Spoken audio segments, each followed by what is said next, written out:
नमस्कार, दिव्य हिमाचल टीवी देख रहे हैं आप। मैं हूं आपके साथ सविता ठाकुर। इस न्यूज बुलेटिन में बात करेंगे दिन भर की बड़ी खबरों पर। शुरुआत हेडलाइन से। This bulletin is brought to you by Rainbow International School, Nagrota Bagwa.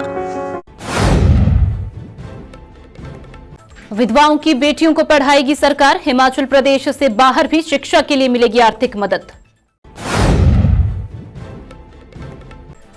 प्रदेश में पीएमजीएसवाई 4 में बनने वाली सड़कों की टेंडर प्रक्रिया आरंभ। योजना के तहत 294 सड़कों का होगा निर्माण। सीबीएसई स्कूलों के बच्चों को निःशुल्क मिलेंगी किताबें। वर्ष 2027-28 के सत्र में शुरू होगी बोर्ड कक्षाओं की पढ़ाई। 1.5 साल बाद दबोचा फरार चिट्टा तस्कर। शाही महात्मा गैंग का मेन सप्लायर शिमला पुलिस ने किया गिरफ्तार। हिमाचल में पीडब्ल्यूडी अपनाएगा एनएचएआई की तकनीक। अधिकारियों की टीम ने कालका सोलन 4 लेन पर किया साइट विजिट। राज्य खाद्य आयोग के अध्यक्ष ने जांचे आंगनवाड़ी केंद्र। रामपुर ननखरी क्षेत्र में सेंटर बंद मिलने पर मांगी रिपोर्ट।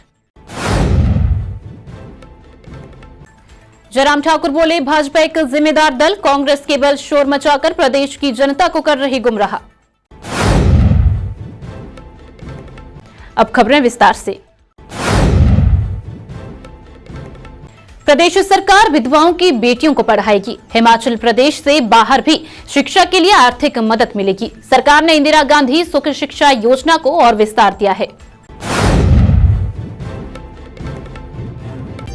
राज्य की शिक्षा की सार्वभौमिक पहुंच सुनिश्चित करने के लिए राज्य सरकार ने इंदिरा गांधी सुख शिक्षा योजना को विस्तार दिया है। इससे अब विधवा महिलाओं की बेटियों को प्रदेश में और प्रदेश से बाहर उच्च शिक्षा प्राप्त करने के लिए वित्तीय सहायता प्रदान की जाएगी।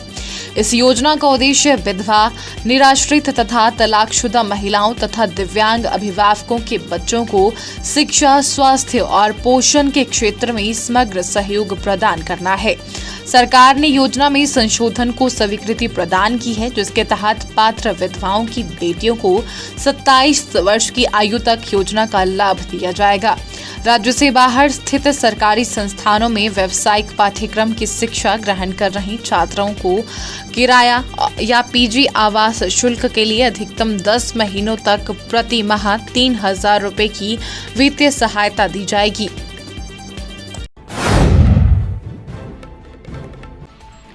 प्रदेश में पीएमजीएसवाई 4 में बनने वाली सड़कों की टेंडर प्रक्रिया आरंभ हो गई है। योजना के तहत 294 सड़कों का निर्माण होगा। पीडब्ल्यूडी विभाग ने इसके लिए कवायद शुरू कर दी है। प्रधानमंत्री ग्राम सड़क योजना के चौथे चरण के तहत मंजूर सड़कों के निर्माण की कवायद लोक निर्माण विभाग ने आरंभ कर दी है।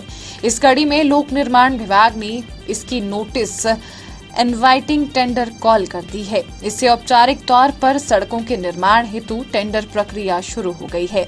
इस प्रक्रिया के पूर्ण होते ही कार्यों को आवंटित कर निर्माण कार्य शुरू हो जाएंगे। प्रधानमंत्री ग्राम सड़क योजना के चौथे चरण में हिमाचल प्रदेश का केंद्रीय ग्रामीण विकास मंत्रालय से 294 सड़कों की मंजूरी मिली है। सड़कों के निर्माण पर 2,247.24 करोड़ रुपए की राशि खर्च होगी और इससे राज्य में 1,538.059 किलोमीटर लंबाई की सड़कें बनेंगी। हिमाचल की ब्यूटीज का इंतजार होगा खत्म। अगर फैशन है आपकी लैंग्वेज और स्पॉटलाइट आपका सपना, तो याद रखिए, ये सिर्फ एक पेजेंट नहीं, ये है एक पहचान। मिस हिमाचल 2026 ऑडिशंस शुरू हो रहे हैं 16 फरवरी से 28 फरवरी तक। अगर आपकी उम्र है 28 से 27 साल तो हो जाइए तैयार अपनी किस्मत को स्टेज पर लाने के लिए। अपने नजदीकी ऑडिशन वेन्यू पर आइए, ऑन द स्पॉट रजिस्ट्रेशन कीजिए। इस बार जीतने वाली डिवास को मिलेगा कैश प्राइज और उसी के साथ एक्सक्लूसिव मॉडलिंग असाइनमेंट भी और एक शाइनिंग फ्यूचर भी। तो किस बात की है देर, अभी करें register. Miss Himachal 2026 brought to you by Ernie University, co-powered by Rosa Herbal Care, hospitality partner Hotel Velvet Clarks Exotica, Zirakpur, radio partner Big FM. For more details, follow our Instagram page @Miss Himachal Official. Miss Himachal 2026 because queens are not made, they rise.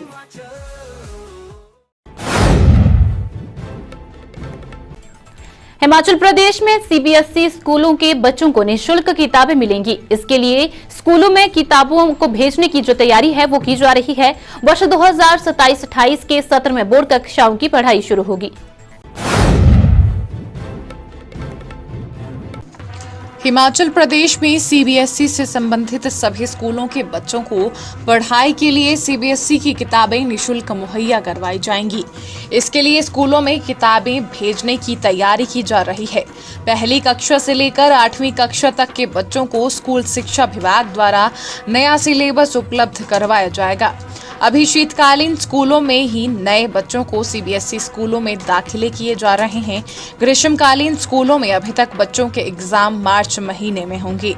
ऐसे में ग्रीष्मकालीन सभी स्कूलों में पहली से लेकर 9वीं तक के बच्चों को भी इसी सत्र से सीबीएसई के तहत संबंधित सिलेबस ही पढ़ाया जाएगा। राज्य में अभी तक 145 स्कूलों में सीबीएसई के तहत संबद्धता दी जाएगी। ऊंचाइयों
शिमला पुलिस ने 1.5 साल से फरार चल रहे एक चिट्टा सप्लायर को गिरफ्तार किया है। आइए जानते हैं पूरा मामला।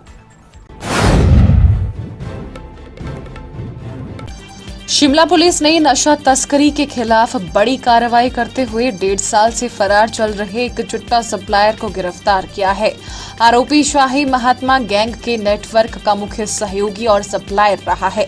आरोपी की पहचान प्रदीप कुमार उर्फ रांटा, उम्र 38 वर्ष, निवासी गांव बिजौरी, डाकघर सीमा, तहसील रोहड़ू, जिला शिमला के रूप में हुई है। उस पर एनडीपीएस एक्ट की धारा 21, 27A, 29 और बीएनएस की धारा 111 के तहत मामला दर्ज है। इस मामले की शुरुआत 19 सितंबर 2024 को हुई थी, जब आरोपी मुदस्सिर अहमद मोची से 468.380 ग्राम चिट्टा बरामद किया गया था। अब तक इस मामले में कुल 57 आरोपियों को गिरफ्तार किया जा चुका है। पुलिस का कहना है कि शाही महात्मा गैंग का नेटवर्क करीब 500 से अधिक नशा करने वाले लोगों तक फैला हुआ है। हिमाचल में पीडब्ल्यूडी एनएचएआई की तकनीक अपनाएगा। इसके लिए अधिकारियों की टीम ने कालका सोलन 4 लेन पर साइट विजिट किया और स्लोप प्रोटेक्शन तकनीक का अध्ययन किया।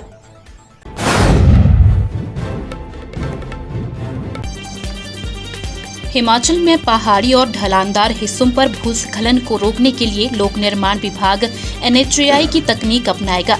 इसके लिए लोक निर्माण विभाग के अधिकारियों ने NHAI की साइट का विजिट भी किया है। साथ ही तकनीक का नजदीकी से अध्ययन करने के साथ साथ इसमें उपयोग में लाई जाने वाली सामग्री की जानकारी भी हासिल की है। कालका सोलन 4 लेन पर चल रहे स्लोप प्रोटेक्शन कार्य का प्रदेश के लोक निर्माण विभाग के अधिकारियों ने मौके पर जाकर अध्ययन किया है।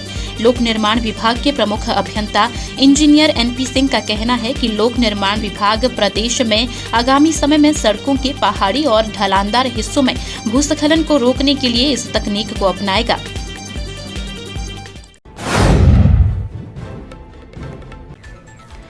राज्य खाद्य आयोग के अध्यक्ष ने रामपुर ननखरी क्षेत्र में आंगनवाड़ी केंद्र बंद मिलने पर रिपोर्ट मांगी है।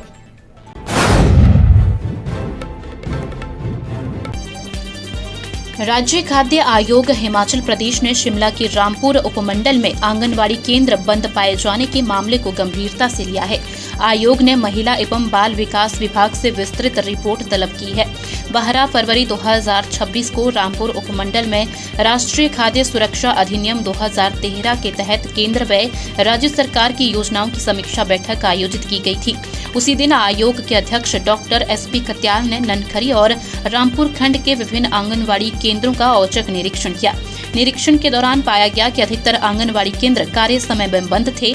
जानकारी के अनुसार कुछ आंगनवाड़ी कार्यकर्ता कथित रूप से एक राजनीतिक दल की रैलियों में शामिल थी। इसके कारण बच्चों, गर्भवती महिलाओं और धात्री माताओं को मिलने वाली पोषण सेवाएं प्रभावित हुई। उन्होंने इसकी जानकारी 28 फरवरी तक उपलब्ध करवाने के निर्देश दिए हैं।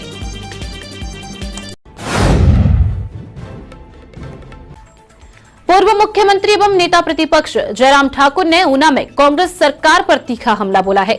उन्होंने कहा कि प्रदेश सरकार केंद्र सरकार को कोसने में लगी हुई है। हर दिन रेवेन्यू डेफिसिट ग्रांट को लेकर शोर मचा रही है।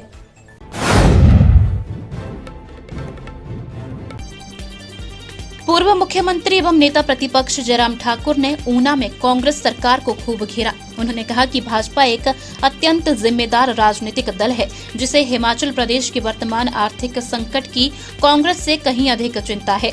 परंतु मुख्यमंत्री इस गंभीर विषय को केवल राजनीतिक मकसद के लिए भुनाने और केंद्र सरकार को कोसने में लगे हुए हैं।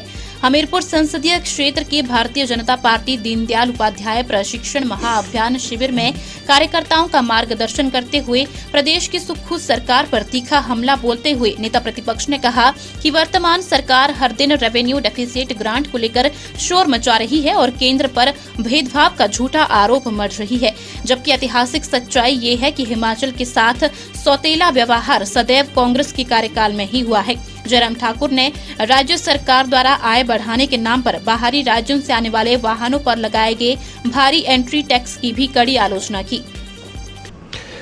देखिए, भारतीय जनता पार्टी एक जिम्मेवार पार्टी है और इस बात को लेकर के मैं बड़ा स्पष्ट कहना चाह रहा हूं कि जब से नरेंद्र मोदी जी देश के प्रधानमंत्री बने हैं, रेवेन्यू डेफिसिट ग्रांट जो है वो अगर 2 फाइनेंस कमीशन में जो उनके दौरान आए हैं उसका कंपैरिजन कांग्रेस के साथ कर लीजिए।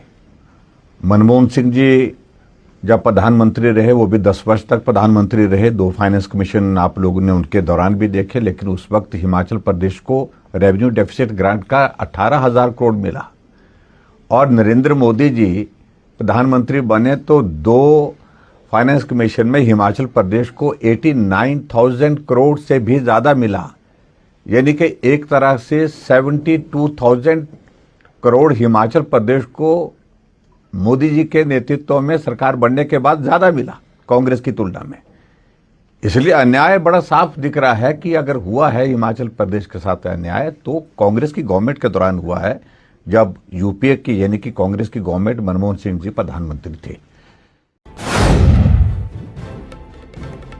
चलते चलते मैं नजर डालेंगे कुछ अन्य खबरों पर।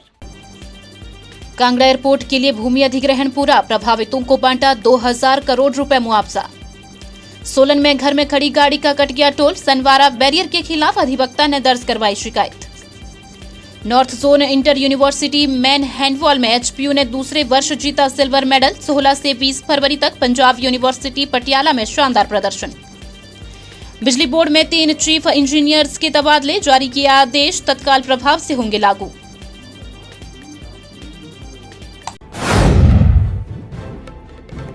न्यूज बुलेटिन में फिलहाल इतना ही। देखते रहिए दिव्य हिमाचल टीवी।